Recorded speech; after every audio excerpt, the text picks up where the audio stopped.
Beyond economical repair. If you've ever owned an old car, this is probably a phrase you've seen at some point when you've taken a car to the garage and they've said, well, you could fix it, but you probably shouldn't spend £1,000 on a car that's worth 300 quid. That's kind of the situation we're at with the DX9. The reason being, there's a couple of parts that need fixing on it. The problem is, those parts are going to cost more than the entire Synth has so far. Let's take a look.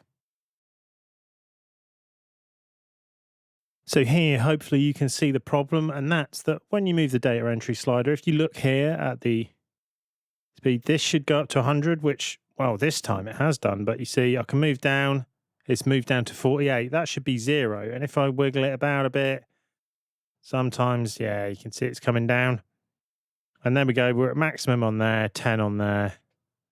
Oh, I came down and it went up, so yeah, this control is bad. The volume control, in addition, the knob is actually broken on it, so that's no good either. So what we need to do is to open it up and then get at that board and replace those.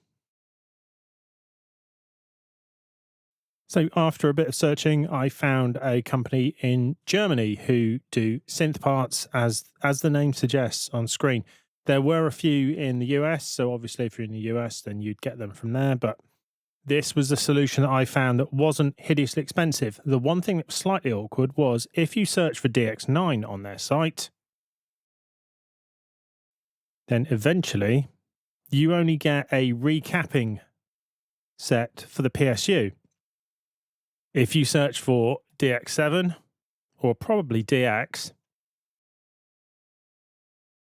then you obviously get that set, but also you get the slider series, and strangely, it does actually say DX9 in here, so I didn't just buy them on spec. But on that page, I'll put a link in the description to that. So while on screen, the list price at the moment is $11.90 for 2 sliders. At the time that I bought them, I think I paid slightly more than that, and then there was postage. All in all, I think it cost me just slightly north of what the DX9 actually owed me at the time. So I've doubled my investment. I just want to be clear, I'm not sponsored in any way by synthparts.com. I just bought this from them. I can't really endorse them other than that. I have no idea. They seem to be a good company and certainly responded very quickly and got the parts out quickly. But I know no more than that. So if it all goes horribly wrong when you send them your life savings, blame someone else. Thanks. And here it is, the magic envelope with the parts to fix the DX9 with any luck.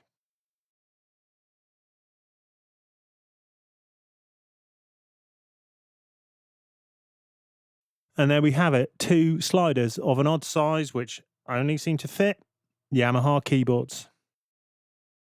So there you can see the 2 pots are actually marked differently. One of them's marked A and one of them's marked B. They're both 10K pots, but they're not actually the same because their response curves are different. Now, I was under the impression that if it was marked A, that was linear and that B was a logarithmic response, and that's what I would have been expecting. However, it turns out that that's only the case if it's European. If it's Japanese, they actually mean the opposite thing. So an A is a log response and a B is a linear response. Now, I would have probably put these in the wrong way round had I not found that out at some point during this process.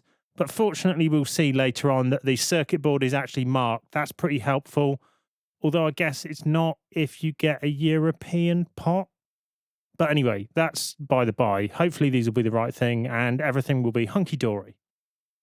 So there we can see the board that those pots are on. So again, like the other board, this is pretty easy to take out because it can just come out after removing a few screws and a few connectors.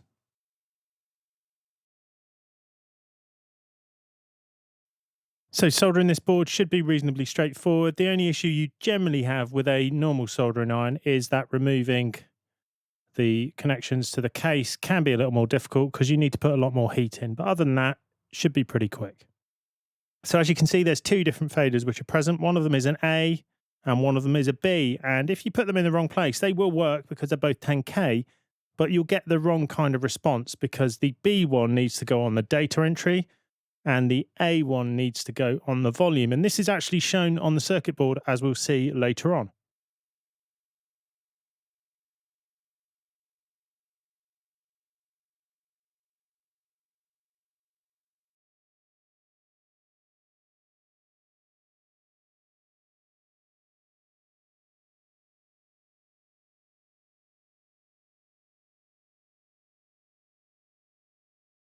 A wise man said to me a long time ago, start all the screws before you tighten any of them up. And that's why it's taken me twice as long as most people would take to do this up. But I've generally found that works out because there's nearly always one that won't go in at the end and you have to force it if you don't get them all in first and then you tighten them up.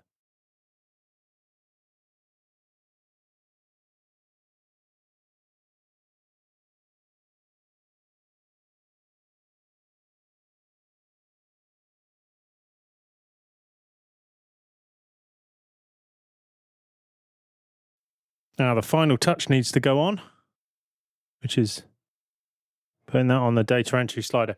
So this is the first time I've powered it up. So if it goes wrong, then it'll go wrong on video, won't it, really?